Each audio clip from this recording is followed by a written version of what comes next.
Dear friends, you're with Dr. Rodrigo Rodriguez, Medical Director of BioCare Hospital. And I want to follow on something that we started talking about in another podcast that you can look for, you can follow. If you haven't, please do that and also review this one. The first one is very important, and this one I think it's even more important. What are we talking about? We're talking about a problem that concerns us, unfortunately, to the vast majority of us, which is overweight and obesity. Now, I really want to insist in the following fact. It's not that I love to see everybody thin, etc. We're not talking about cosmetics. We're not talking about looks. We're not talking about that.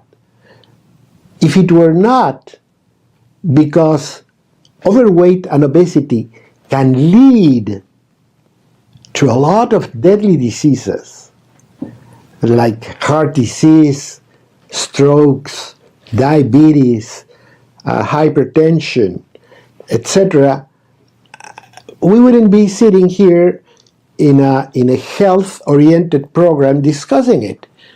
We would discuss it in a fashion program, not in this type of setting. But why are we talking about obesity? Because it has grown in staggering numbers. We have more and more people, more than ever, with this problem, which is leading to other diseases. And these other diseases, which are chronic inflammatory diseases, are deadly. They actually kill 7 out of every 10 Americans. So if you're in a group of 10, 7 out of the whole group are going to die because of one of these chronic illnesses. So the foundation of all these things is overweight and obesity. We start having problems when we start gaining weight. So it is not good news by any means. That's one side which is very important in this problem. Now let me go to the other problem, to the other part of the equation. I'm going to talk about you. I'm going to talk about everything you have gone through if you are overweight, if you are obese. I'm going to talk about you. Because both people around you and the medical world have made you responsible, have finger pointed at you as the culprit, as the problem. The verdict is very clear. You are guilty. You are gaining weight because you want. That's the first thing. Because of a choice. You choose to be fat. Second, you are getting a problem with weight because of 2 major things. You eat too much. You eat too frequently. You eat all the time. And the other one, because you don't exercise. You don't move. You don't do what you should do. You don't run, you don't jog, you don't have a jogging shoes, etc. So you're guilty of 2 things: eating too much and doing nothing physically speaking. You do not get active, etc. So on top of everything you're going through, now you have another new problem. Guilt. And you probably have lived through it. You probably will agree with everything I'm saying when I say that people not only finger point at you, but you feel you're doing a lot. You feel you try. You feel you have gone on this diet and you have gone on the other diet. And diet 1, diet 2, diet 3, all of them are going to fail. And all of them are going to fail for one simple reason. Because you're not facing just an eating disorder, you're not just facing laziness, you're not just, not even a genetic problem. You are facing a disease. I have talked to so many people with this problem throughout my life. And I see them. And they try to be as good as they can. But there's something that overcomes their will. There's something that, in spite of their will, doesn't work. How many of you have been on a diet, kept it, done it well, exercise, and you start losing weight, and all of a sudden you get to that dreaded plateau, you don't lose any more weight, and after a little while you start gaining weight again. So these are two truths that people with overweight has to face. One, actually every diet can work. All of them are going to get you to lose weight, at least temporarily, in the beginning. But the other one is that all of them fail. Eventually, you're going to plateau first and then start gaining weight again. And in the other podcast, we're talking about some of the conditions that put you in that situation. And one of the big problems is that we started eating as we used to eat. Not only we do not eat the same way, but the products that we can buy are not what they used to be. And that has given us a lot of problems. And I say we, everybody, people with overweight and people that are not overweight, we all have been a victim of processed food. And I want to talk a little bit about that because processed food has been the culprit of a lot of the things that we're saying. We cannot be healthy. We will never reach health if we are eating products that are not really fit for a healthy human. It's a simple equation. You have a healthy human, you have bad food, big problem. You have a very nice car, pure fuel, poor lubrication, it's going to fail. Same with us. We are the victims of an idea that started about 1970 that told us that we were getting a lot of heart attacks because we ate too much fat. And with that, we did two things. We reduced fat in our diets, and we started filling that vacuum, that emptiness, with carbohydrates, which is sugars and starches, and processing food. Because if we process food, we could make it a lot palatable. And all you wanted to hear is that that food is cholesterol-free, is fat-free, is low-fat, etc., etc. That made us happy. And I was a doctor already in 1970. I remember distinctly when we started telling people, don't eat this, don't eat fat, don't eat lard, don't eat butter, don't eat eggs, because they have cholesterol. That was part of the medical everyday conversation. We, the doctors, told you to do things that in the long run turned out to be a disgrace for humans. So if we begin to understand what has happened, and we can understand how these things have managed to distort a lot of metabolic conditions in the body, then we will begin to understand how we can untangle these things, how we can go back, how we can replan our lives, how we can create a new strategy and be healthier. And again, healthier not necessarily means to be slim. Let me give you a good idea. Sumo wrestlers, they're huge, but they do not have any metabolic problem. Why? Because they have the right kind of fat in the right kind of places. But we, the vast majority of us, have all this abdominal, peripheral fat around our waistline and in our abdominal cavity, which is not a very good fat because it has a lot of hormonal activity. And it can create a lot of problems for us. It's going to be inflammatory. It's going to give us a lot of problems. It's going to create insulin resistance,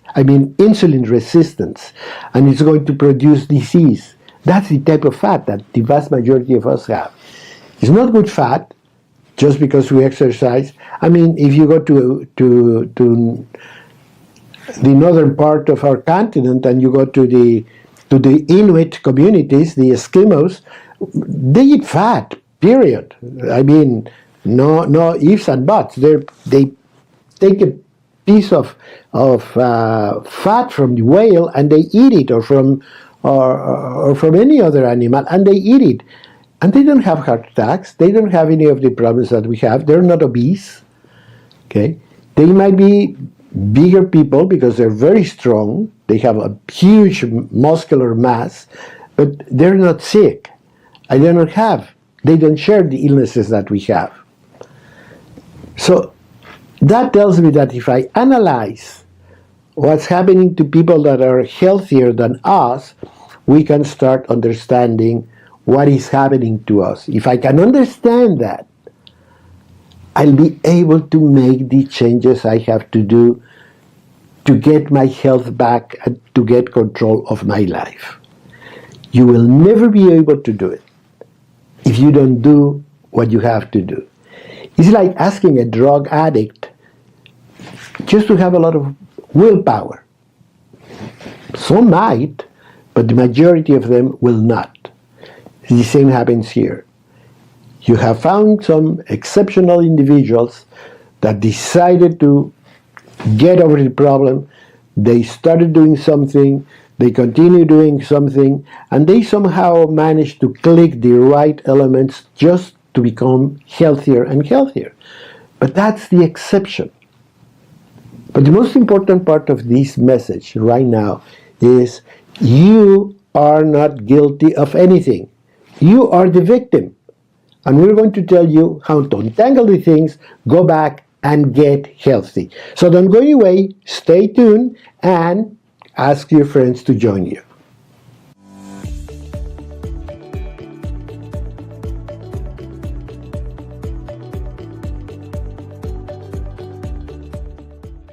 I'm Dr. Rodrigo Rodriguez, Medical Director of BioCare Hospital. And today we're talking about the culprit of overweight and obesity. And I have given you a brief summary of the problem of understanding overweight and obesity. And very importantly, to understand that we are not just lazy and big eaters, but we are victim of a big problem with the food supply that we have. Said that, I want to state two important things. One, the beginning of overweight and obesity is hormonal. You guessed it. Because many of my patients come to me and they, in desperation, because they tried and failed, and they don't seem to find an answer. They say, doctor, there must be something. There must be something hormonal. What about my thyroid? And all of them tend to go to the thyroid gland. And you check the thyroid, and the thyroid gland is perfectly normal, which is to be known. Because for a person to get obese because of low thyroid function, the hypothyroidism has to be so blatant that you don't even need a doctor to do the diagnosis. So it's not like you're gaining weight because you are having a little bit of a problem. No, it's you have to have with blatant hypothyroidism to create a real weight problem. Because most of what you see in low thyroid function is swelling. It's edema. That's what you see in people. So that you see them a little bit rounded, you see them swollen, but this is fluid. It's not fat. So no, that's not the answer. So yes, it is hormonal. Second, what is the hormone that's giving us the problem? It's insulin. And I want you to get that word very clearly. And I want you to put it in your head, and I want you to understand it. Because everything we're going to say from now on, everything that we're going to see how we can remedy, how we can change this for the better, has to do with insulin levels. If we don't get that part, we're going to try and fail forever, as we have for the last 50, 60, 70 years. So we have to start. And I'm saying 70 years because if you go back only to before the 1970s, we didn't have this problem. So this is new. This is completely new. I'm going to repeat it. I was already a doctor. I have more than 50 years as a doctor. Well, I was already a doctor when I saw all these food changes happening. And from then on, it's been uphill. Every day more sick people, every day more problems, every day more desperate people that don't know where this is coming from. And we, the doctors, are the first one that didn't have the full understanding of what was happening. Well, back around those years, something happened in the horizon that has been very good for this problem, which is the discovery on how to measure certain hormones that are in circulation in very tiny little amounts. When you check your glucose in blood, you say, I have so many milligrams, which is 1,000th of a gram. You say, I have 100 milligrams. That's 1/10 of a gram. You can't really figure out how much is that. But then when everything is very minuscule, you go to smaller and smaller amount, and then you get to a point where you get to nanograms. And that's a millionth of a gram. So we couldn't measure it. There was no way. There was no chemical procedure that could tell us you have so many of this thing. And that was particularly true for hormones. We couldn't measure cortisol. We couldn't measure many of these sexual hormones. We couldn't measure insulin, for one. But then there was a fantastic discovery of something called radioimmunoassay, which is a very fancy procedure by which you can tell how much of this substance you have, even though it's in minuscule amounts. And then we started measuring insulin. And then we discovered that a lot of people with this problem have a high insulin level. Now, simple explanation. You eat a sugar, insulin comes in, takes care of it, everything is back to normal. Fantastic. Well, what we didn't say is that if you have a product that raises sugar in a very sharp way, it will demand a very sharp elevation of insulin, which is going to get rid of all of this sugar in a very fast way. And that produces what? Hunger. Because all the energy disappears from the bloodstream and you feel hungry. Because fat, the fat that we don't like, the one that's around our waistline and so on, will, as soon as you have insulin, will take a lot of that sugar in to create fat, and again leaves the rest of the body with lower sugar levels. What is the end result? You get hungry again. And we started falling into this vicious cycle in which we were eating, feeling hungry, eating, feeling hungry, and so on. But that was because we were producing carbohydrate spikes. We had a very high elevation of sugar in the blood. And that demanded a lot of insulin. But we ate so much because we were always hungry that there was a point where the tissues started saying, stop, no more, I don't need more sugar. And that created insulin resistance. Insulin comes in, but you don't pay attention, you block the insulin activity. So what does the body do? It produces more insulin. So you have a high insulin level that goes and comes, goes and comes. These waves of spikes of insulin. But then, after a while, you get insulin resistance. So you have to produce even more insulin, which creates even more resistance. So there you created a monster. Because you're going to be hungry all the time, you're going to be producing loads and loads of fat, and you have nowhere to go. You're very hungry. What are you going to do? And you follow me, you understand me. You know that you ate something and all of a sudden you're very hungry. You never seem to reach satisfaction. Why? Because we're eating refined sugars that produce a very high spike. Refined flour. You know how flour is made today? Oh, it is made with wonderful and very sophisticated machinery that produces a very dust type of powder. It's very, very fine. So absorption is very fast. And that creates a spike. Not only that, but the carbohydrate, in order to be able to produce this sort of flour, they get stripped of the bran, of the protein, of the fat, of everything it can have except the starch. And fiber is the biggest protector, the biggest tool you can have to protect you from high carbohydrates. Seems that somebody knew very well that if you're eating wheat, if you're eating a grain, if you're eating any of these things, it has to have a bran, it has to have some protein, it has to have some fat. It was a perfect food that we managed to manipulate and create something that is bad.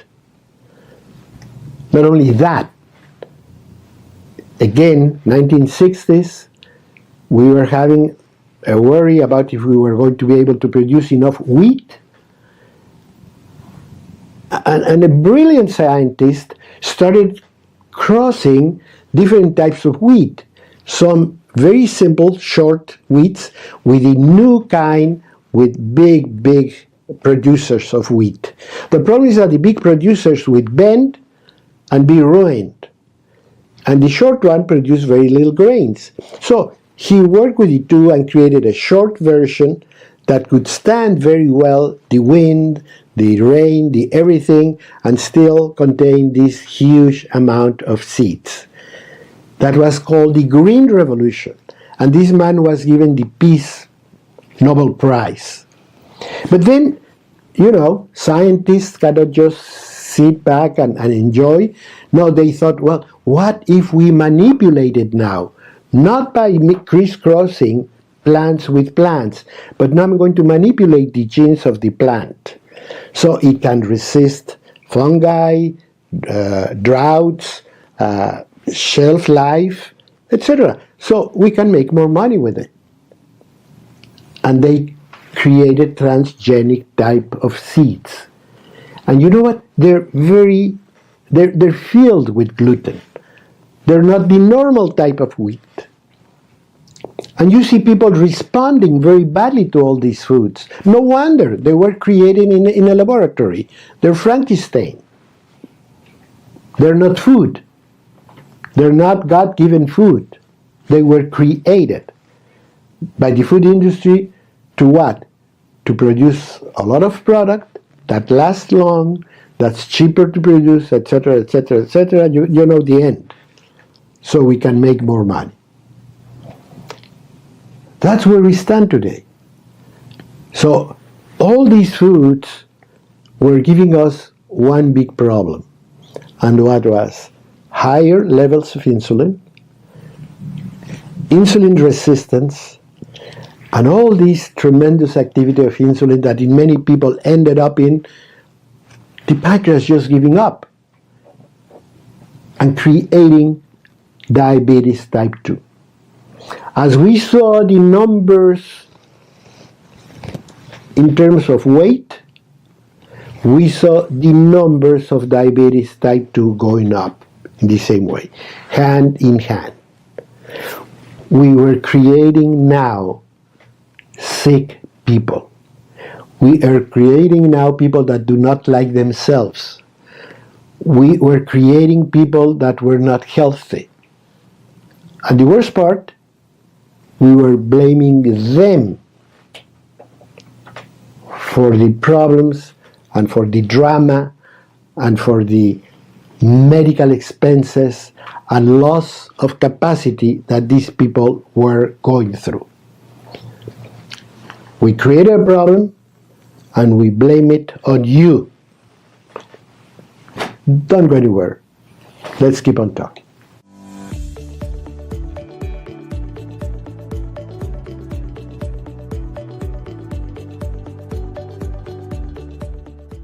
Dear friends, I'm Dr. Rodrigo Rodriguez, Medical Director of BioCare Hospital.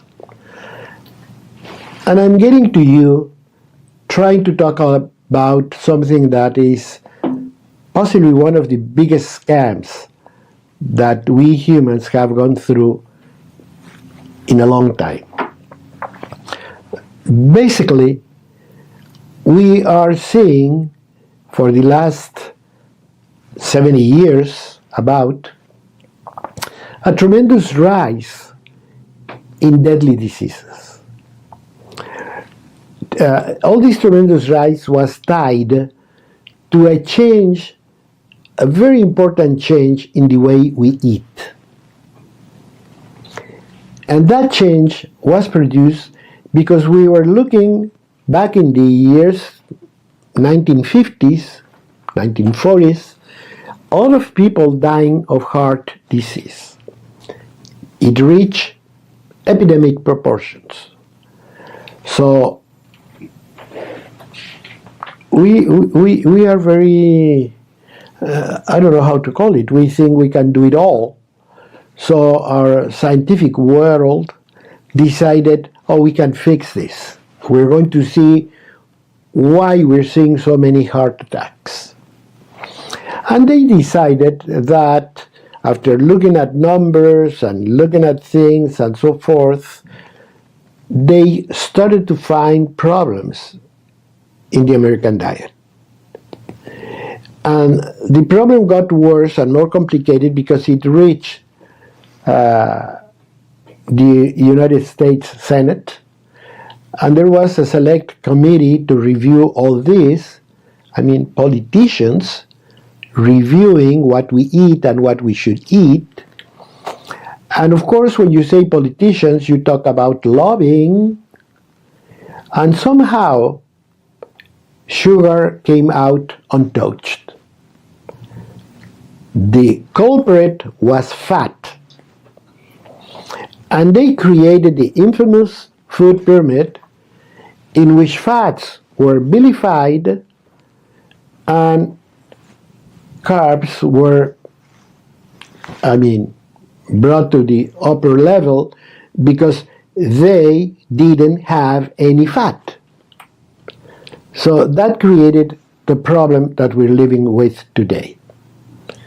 We dropped fats, we started eating a lot of carbohydrates, and of course the food industry saw that as a huge opportunity.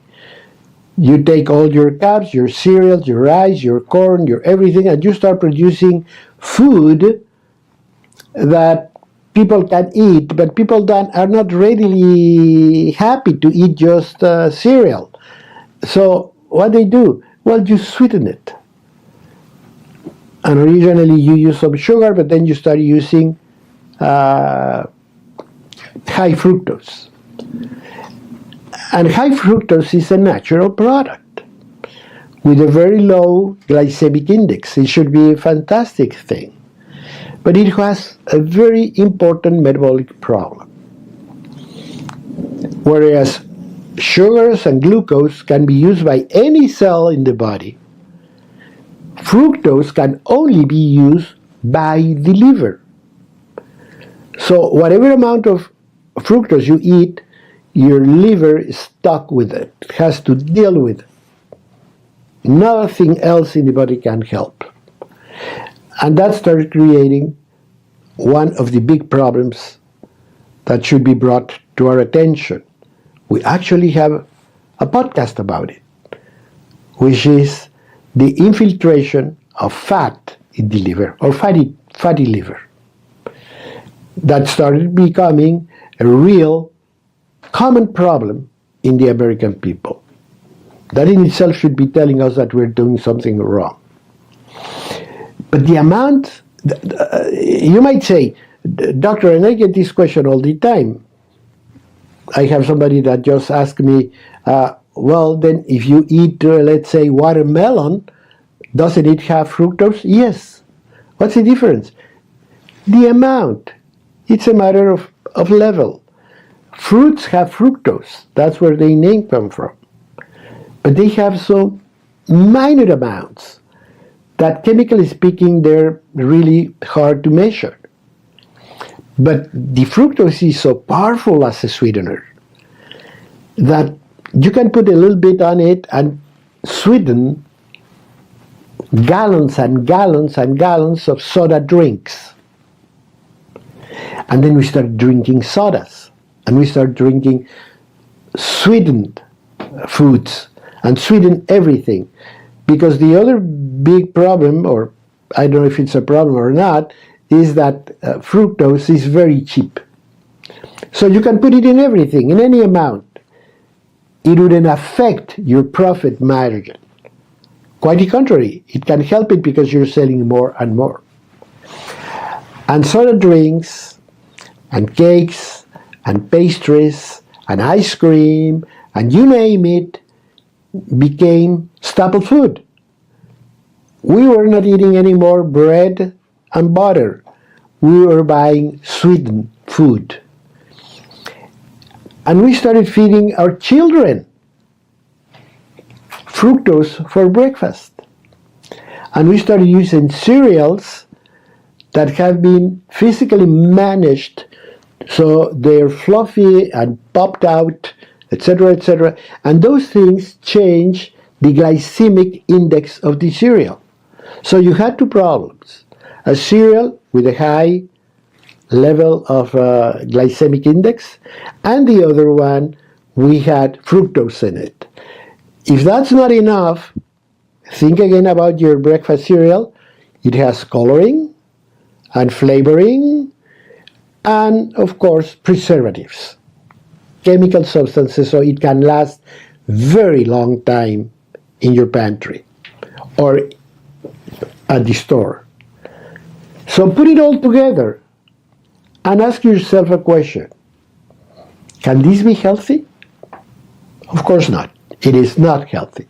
But that's the way we started eating in America from those years on. Not only that, but you could see the ads on TV. They were directed to children, to toddlers.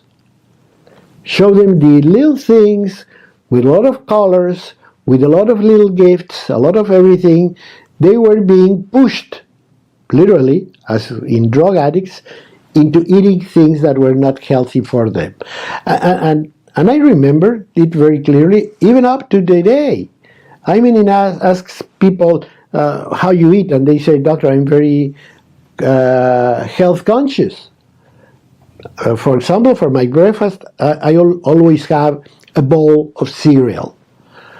So we have the idea, it's just out of ignorance, that a bowl of processed cereal is healthy. I wouldn't mind if you tell me I had a bowl of oatmeal, I have a bowl of barley, something like that. But a boxed cereal is not healthy. So think again, look at the label, see how much sugar added, how many grams. And by the way, be careful when you read the labels, because many times you see, oh, it has so many calories. That's good. Look at the top, and it says per serving. And it turns out that a serving might be a spoonful. Nobody has a spoonful. You take a whole bowl. So see how many grams of your cereal, how many calories that would be. What I want to say is that by discovering all this, we started entering in the world of lots of carbohydrates, very refined carbohydrates, very easily absorbable carbohydrates, and deprived, stripped from all its protective factors, like chromium, like fiber, like vitamins, like protein, like all of this. You never refine, for example, meats. You do not refine fats because they don't have that problem. Now, cereals do have all these factors, and I ask you, isn't that God's hand working on our behalf, saying, I'm going to create this grain, but I'm going to balance this carbohydrate with all this fiber, with all this chromium, with all these B vitamins, with all these things, so it can become a full, good food? But if I only take the part with which I'm going to make money and discard the other part, that's not an honest food. That's not a wholesome food. That's not a complete food. And I might be getting people sick. And that's what's happening. So not only you have to read the label, I would ask you not to read a label. If you're going to buy food, buy for honestly grown food. Food that comes from the field, food that comes from the farm, food that comes from the ocean. That doesn't have an information label. You don't have to read anything. When you take an apple, when you take a bunch of broccoli, when you take rice or whole wheat or any of these things, a spoonful of honey, there's not a label in it.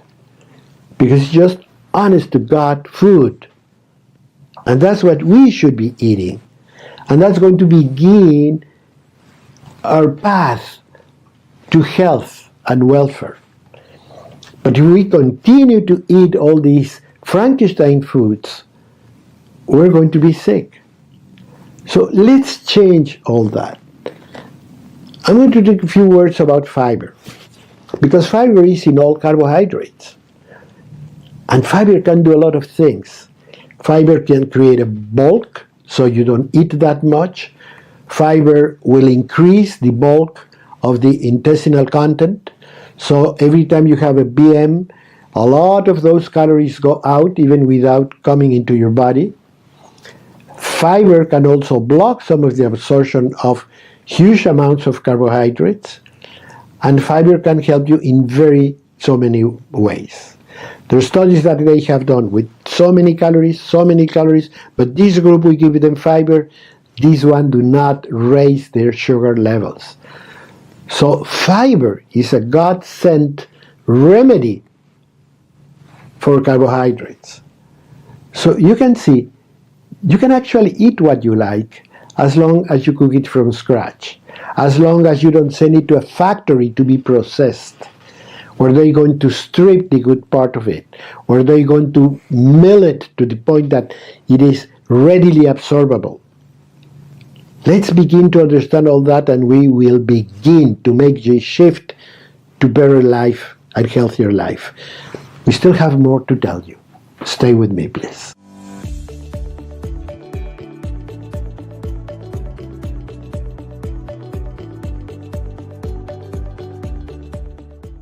You are with Dr. Rodrigo Rodriguez, Medical Director of BioCare Hospital. And I hope you have been following this podcast. And I hope you read the other ones that we have on the same subject. We're talking about what's happening with overweight and obesity. It's important to understand it, because if we begin to understand it, we start to understand how to solve the problem. Because I know for many of you, for me, for everybody, it's been many years of anguish and problem, because we have a problem that we try to solve one time, another time, and now we go to Atkins, and now we go to Mediterranean, and now we go to, and we never seem to find an answer.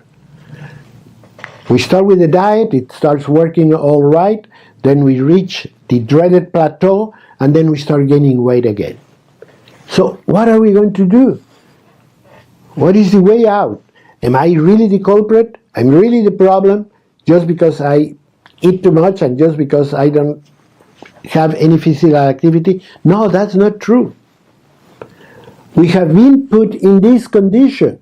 Because if you look around the world, in other countries, you might see people that are very different from us because they don't have access to processed food. They eat in a more natural way, in a more traditional way, some people say. If you go to Europe, simple. Europeans are very finicky about their foods. They're very choosy. They're very careful. But we're not. We just want to be filled. We just want to have, we call it comfort food, and this type of thing. And they have convinced us that the problem is a lot of calories. So we start cutting calories.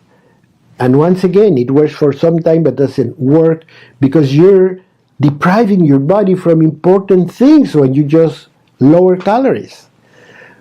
When you have low-fat food, you are in a problem. When you have low this, low the other, no, food has to be wholesome, complete. Because one thing happens. If you start eating less calories, your body starts using less calories. The end result, you do not lose weight. You might lose it in the beginning because you're still spending this amount of calories, but once the body starts saving, it's just a budget. You're giving me 1,500 calories instead of 3,000. Well, I'm going to make adjustments so I don't spend 3,000, I'm going to spend 1,500. And what happens in that process is that many times you damage one organ that you want to keep healthy for your whole life. And that's the muscle mass. Remember, I have said it. 2/3 of our body weight is muscle. And in the muscle mass, we have the real hard resources for health. When we get seriously ill, it is our muscle mass that puts up with the problem, really responds to the problem by producing everything the body needs to come out of it. And you have seen it in terminal patients with cancer or anything like that. They start losing their muscle. That means the body is really fighting. But why should we lose our muscle if we don't have any deadly disease? Just because we want to lose weight. And we do it by eating less. That's not the problem. It's not calories. It's what we eat. So keep your muscles, keep your health, keep your body. But this part of the message should be simple. Doctor, what can I do? What can I start doing today? Well, number one, you have to be involved.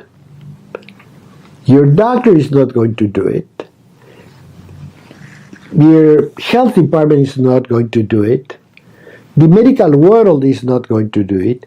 You have to be in charge. You have to be at the helm. And the first rule of thumb is no sugar added. Keep sugar out of your life. We don't need it. Dr. Bedan, you're used to it. Eat a little bit more of something else. Eat a little bit more of fat. Eat a little bit more of ham or bacon or beef, fish. eat some good protein that's going to improve the way you feel and how you function. The other one is educate yourself.